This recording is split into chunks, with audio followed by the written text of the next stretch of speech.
कभी कभी मुझे लगता है कि आर्ट एक प्रूफ होता है कि कोई अपने माइंड को सरवाइव कर गया। लोग सोचते हैं क्रिएटिव लोग आर्ट इसलिए बनाते हैं क्योंकि वो टैलेंटेड हैं या फिर उनके पास बहुत सारे आइडियाज होते हैं। ऑनेस्टली क्रिएटिव लोग आर्ट इसलिए नहीं बनाते कि वो ओके हैं। They make art because they are trying to understand what's happening inside them.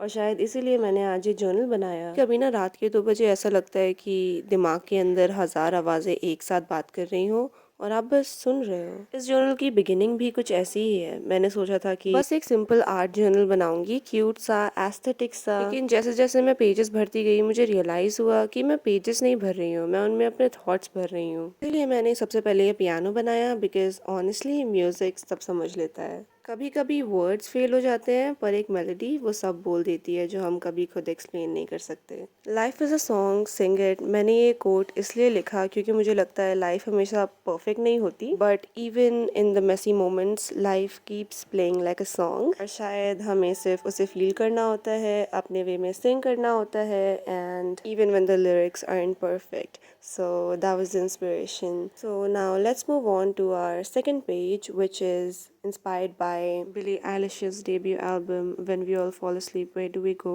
मुझे वो डार्क ड्रीमी chaotic वाइब याद आई, the kind of feeling you get while listening to Billie Eilish, and especially that album When We All Fall Asleep Where Do We Go. उस album की सिर्फ aesthetics नहीं, उसके emotions hit करते हैं।